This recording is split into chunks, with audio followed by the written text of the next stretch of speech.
So hi guys welcome back to my YouTube videos. तो इस video में दोस्तों डिस्कस करने वाले हैं यहाँ पर कुछ इंपॉर्टेंट कंपनीज को और उनसे रिलेटेड कुछ इंपॉर्टेंट अपडेट्स हैं जिसकी बात करेंगे इस वीडियो में। तो चलिए दोस्तों वीडियो की शुरुआत करते हैं। सबसे पहली कंपनी की बात करते हैं। पहली कंपनी का नाम है जुपिटर वैगन्स लिमिटेड। बट इसको डिस्कस करने से पहले दोस्तों अगर आपने अभी तक चैनल को सब्सक्राइब नहीं किया है तो चैनल को सब्सक्राइब करके बेल आइकन को प्रेस कर लो और सेबी रजिस्टर्ड टेलीग्राम चैनल को भी ज्वाइन कर लेना जिसका लिंक आपको डिस्क्रिप्शन में देखने को मिल जाएगा। और एक डिस्क्लेमर भी है, जो भी कंपनी से रिलेटेड न्यूज़ एंड अपडेट्स हम लोग कवर करेंगे वो सारी न्यूज़ एंड अपडेट्स सिर्फ और सिर्फ एजुकेशन पर्पस के लिए है, सीखने के लिए है। तो उसको किसी भी तरह का इन्वेस्टमेंट एडवाइस मत समझना, आप खुद से रिसर्च और एनालिसिस भी कर सकते हैं। तो चलिए दोस्तों वीडियो की शुरुआत करते हैं। सबसे पहले बात करते हैं जुपिटर वैगन से रिलेटेड कुछ इंपॉर्टेंट न्यूज़ एंड अपडेट्स के बारे में। सो दोस्तों आज के दिन ये कंपनी काफ़ी ज़्यादा फोकस में थी। फोकस में रहने का सबसे बड़ा रीज़न है कंपनी का परफॉर्मेंस। काफ़ी अच्छी परफॉर्मेंस हमें आज के दिन कंपनी में देखने को मिली। अगर परफॉर्मेंस की बात करें तो 12 से 13% तक की तेज़ी एक टाइम पे कंपनी में हमें विटनेस करने को मिला था। अब इस तेज़ी के पीछे के रीजंस की अगर हम बात करें तो कंपनी से रिलेटेड कोई पर्सनल न्यूज़ तो हमें सुनने को नहीं मिल रहा है, बट हाँ कुछ रिपोर्ट्स हमें ऐसे ज़रूर देखने को मिल रही है जो कि डायरेक्टली इस कंपनी को बेनिफिट दे सकता है। और वो रिपोर्ट है दोस्तों रेलवे सेक्टर को लेकर। अब एग्जैक्ट चीज़ें हैं क्या, तो देखो यहाँ पर मार्केट एंटिसिपेट कर रही है कि यूनियन बजट 2027 फाइनेंशियल ईयर में एक मैसिव कैपिटल एक्सपेंडिचर एलोकेशन की एक्सपेक्टेशन है रेलवे सेक्टर में, और ये नंबर 1.3 ट्रिलियन रुपीस तक जा सकता है, ऐसा बड़ी एक्सपेक्टेशन है। और इस वजह से जो भी रेलवे कंपनीज हैं वो सारी कंपनीज आज के दिन अच्छी परफॉर्मेंस डिलीवर करती हुई दिखी थी। अब जुपिटर वैगन्स की दोस्तों अगर हम बात करें तो ये कंपनी फ्रेट मैन्युफैक्चरिंग करती है और 2024-25 में गवर्नमेंट ने टारगेट सेट किया था 1650 मिलियन टन्स फ्रेट का, बट उसको गवर्नमेंट ने अचीव नहीं किया। मतलब जो टारगेट सेट किया था उसके आसपास भी हम नहीं गए। बट इस पर गवर्नमेंट ने फिर से सेट किया है 25-26 में रेलवे सेक्टर के काफ़ी बड़े टारगेट। और इस बार का टारगेट ये है कि फ्रेट से आने वाला रेवेन्यू इनको 1.88 लाख करोड़ चाहिए। और इसकी अगर हम लोडिंग की बात करें, फ्रेट लोडिंग की, तो 1700 मिलियन टन्स का है। पिछले बार से 50 मिलियन टन्स इंक्रीज ही किया गया है।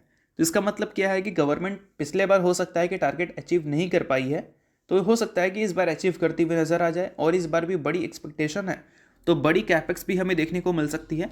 और ये सारी चीज़ों की वजह से क्या है कि आज के दिन जुपिटर वैगन्स की परफॉर्मेंस अच्छी हमें देखने को मिली थी। और रिक्वायरमेंट है दोस्तों इंक्रीमेंटल लोडिंग का जो कि 83 मिलियन टन्स का है, और इससे एडिशनल अर्निंग्स गवर्नमेंट को मिल सकता है 17,000 करोड़ का ओवर द प्रीवियस ईयर। तो ये सारी चीज़ें यहाँ पर आप नोट कर सकते हो जो कि इंपॉर्टेंट है, और इन्हीं सारी चीज़ों की वजह से जुपिटर वैगन्स की परफॉर्मेंस अच्छी दिखी थी और एक्सपेक्टेशन की वजह से ही अच्छी दिखी है, क्योंकि पिछले साल कंपनी ने काफ़ी डिसअपॉइंटिंग नंबर दिखाया था जहां पर कंपनी का रेवेन्यू डी ग्रोथ रिपोर्ट किया था 20% से और प्रॉफिट 23% से डी ग्रोथ रिपोर्ट किया था। और एक लंबे टाइम फ्रेम से कंपनी का परफॉर्मेंस भी खराब दिख रही थी इसके बिजनेस के वीक परफॉर्मेंस की वजह से। बट बिजनेस में एक रिकवरी की एक्सपेक्टेशन है, इस वजह से परफॉर्मेंस भी कंपनी की अच्छी है। तो आई होप आपको ये सारी चीज़ें अच्छी तरह से समझ आ गई होंगी। सो अब दोस्तों वीडियो में आगे बढ़ने से पहले बात कर लेते हैं एक सेबी रजिस्टर्ड टेलीग्राम चैनल के बारे में जिसका नाम है ट्रेडर बाजी। अब ये सेबी रजिस्टर्ड रिसर्च एनालिस्ट हैं जिनका रजिस्ट्रेशन नंबर आपको यहाँ पर देखने को मिलता है, और इनको 8 साल से भी ज़्यादा का एक्सपीरियंस है ऑप्शन एंड स्विंग ट्रेडिंग में। साथ में 3,000 से भी ज़्यादा लोगों को ऑलरेडी ये ट्रेन कर चुके हैं। तो इनके टेलीग्राम चैनल का जो लिंक है वो आपको डिस्क्रिप्शन में देखने को मिल जाएगा। लिंक के थ्रू जाकर जरूर इस चैनल को आप ज्वाइन कर लेना।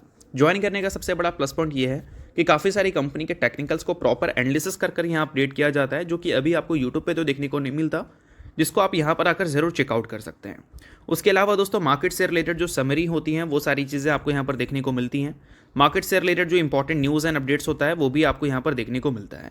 साथ में सेबी रजिस्टर्ड टेलीग्राम चैनल है तो इनके कॉल्स वगैरह भी दिखते हैं, जिसको भी चाहो तो आप चेकआउट कर सकते हो। तो लिंक डिस्क्रिप्शन में है, लिंक के थ्रू जाकर बिल्कुल फ्री ऑफ कॉस्ट आप इस टेलीग्राम चैनल को ज्वाइन कर सकते हैं। तो चलिए दोस्तों बात करते हैं अगली कंपनी के बारे में। सो अगली कंपनी का नाम है दोस्तों टाटा एलेक्सी लिमिटेड।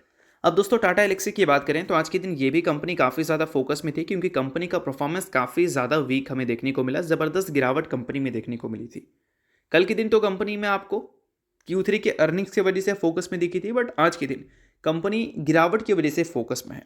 अब देखो अर्निंग्स की बात करें तो कोई एक्स्ट्रा ऑर्डिनरी कंपनी ने नंबर नहीं दिखाया है, और नंबर के बाद मोतीलाल ओसवाल ने कंपनी के वैल्यूएशंस को डाउनग्रेड किया है। इसी वजह से आज के दिन टाटा एलेक्सी में आपको गिरावट विटनेस करने को मिली है। अब एग्जैक्ट यहाँ पर चीज़ें यह देखने को मिल रही हैं कि मोतीलाल ओसवाल के हिसाब से पिछले एक साल की अगर हम फॉरवर्ड पी की बात करें तो वो स्टिल कंपनी के लिए एक्सपेंसिव है। अगर कंपनी के प्रेजेंट ग्रोथ की विजिबिलिटी को देखें और उस ग्रोथ के हिसाब से 43 के पी को अगर हम देखें तो उसको जस्टिफाई कर पाना कंपनी के लिए थोड़ा हार्ड रह सकता है। तो इन्हीं सारे कारणों की वजह से उन्होंने वैल्यूएशन को डाउनग्रेड किया है। और ब्रोकरेज हाउस ने यहाँ पर यह भी बताया है कि ऑटोमोटिव सेगमेंट अभी भी कंपनी के लिए पॉजिटिव है और एक्सपेक्टेड है कि ये कंपनी के लिए कुछ सर्टेन लास्ट डील हमें लाता हुआ नजर आ सकता है। और साथ में बताया गया सुजुकी और JLR के बारे में कि अगले 1 से 2 क्वार्टर में उनकी ग्रोथ हमें एज वेल एज कंटिन्यू देखने को मिल सकती है। और साथ में हाईलाइट किया गया है मीडिया एंड टेलीकॉम सेगमेंट को और उसके अलावा हेल्थ केयर सेगमेंट को, जो कि पिछले कुछ टाइम से अच्छा परफॉर्मेंस डिलीवर नहीं कर पा रहा था, बट उनके हिसाब से Q4 में उसकी जो ग्रोथ है वो हमें रिटर्न करती हुई नजर आएगी। यानी कि Q3 में जो कंपनी को ऐसा परफॉर्मेंस नहीं मिला इस पर्टिकुलर सेगमेंट से, वो Q4 में मिल सकता है इन 2 पर्टिकुलर सेगमेंट से। तो ऐसी चीज़ें हमें मोतीलाल ओसवाल की तरफ से आती हुई दिख रही हैं। बाकी बात करें अगली कंपनी के बारे में तो उसका नाम है दोस्तों एंजल वन लिमिटेड।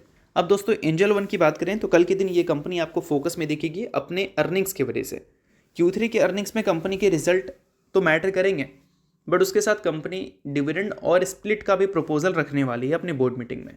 और प्रपोजल अगर अप्रूव होता है तो ये कंपनी आपको स्प्लिट के साथ डिविडेंड भी आपको देती हुई नजर आ सकती है। अब दोस्तों एंजल वन की बात करें तो ये कंपनी ने हाल ही में दिसंबर महीने का डेटा और Q3 का डेटा पब्लिश किया और उसमें हमें कंपनी की क्लाइंट बेस, मार्केट शेयर दोनों इंक्रीज होती हुई नजर आई दिसंबर के महीने में भी और Q3 में भी। अब इस चीज़ को थोड़ा सा डिटेल में समझ लेते हैं। अगर ग्रॉस क्लाइंट एक्विजिशंस की बात करें तो वो 35.3% से ग्रो की है नवंबर के कंपैरिजन में, और अगर ईयर ऑन ईयर बेसिस पे देखें तो 12.8% से डिक्लाइन वहां पर देखने को मिला है। और दोस्तों इसके अलावा बात करें ग्रॉस क्लाइंट एक्विजिशंस के बारे में सिक्वेंशियल बेसिस पे, तो यहाँ पर आपको 0.5% की रिकवरी देखने को मिल रही है और ईयर ऑन ईयर बेसिस पे 16.3% की गिरावट देखने को मिल रही है। बट एक चीज़ समझो कि ये बात की गई है क्वार्टर के बारे में और ये बात की गई है मंथ के बारे में, ठीक है। तो दोनों अलग अलग है, दोनों को एक में मत समझ लेना आप। साथ में अगर कंपनी के क्लाइंट बेस की बात करें तो दिसंबर का महीना 1.8% से ज़्यादा रहा है पिछले महीने के कंपैरिजन में और पिछले साल के कंपैरिजन में 21% से ये ज़्यादा रहा है। बाकी नंबर ऑफ ऑर्डर्स को अगर देखोगे तो 10% से ये बढ़ा है नवंबर के कंपैरिजन में और 8% से बढ़ा है पिछले साल के कंपैरिजन में। और थर्ड क्वार्टर में अगर देखोगे तो जो नंबर है वो सिक्वेंशियल बेसिस पे 5.4% से हमें गिरते हुए नजर आए हैं और ईयर ऑन ईयर बेसिस पर 9.9% से गिरते हुए नजर आए हैं।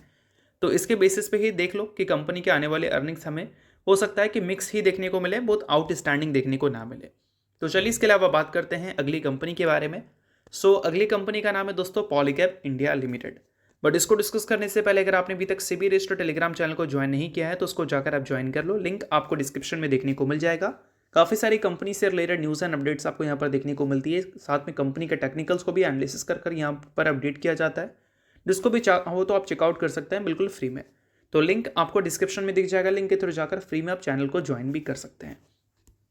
तो चलिए दोस्तों बात कर लेते हैं पॉलीकैब इंडिया के बारे में, क्योंकि आज के दिन ये कंपनी में आपको ज़बरदस्त गिरावट देखने को मिली थी। गिरावट का रीज़न कोई ऑफिशियल तो नहीं है, रिपोर्ट हमें ज़रूर सुनने को मिल रही है।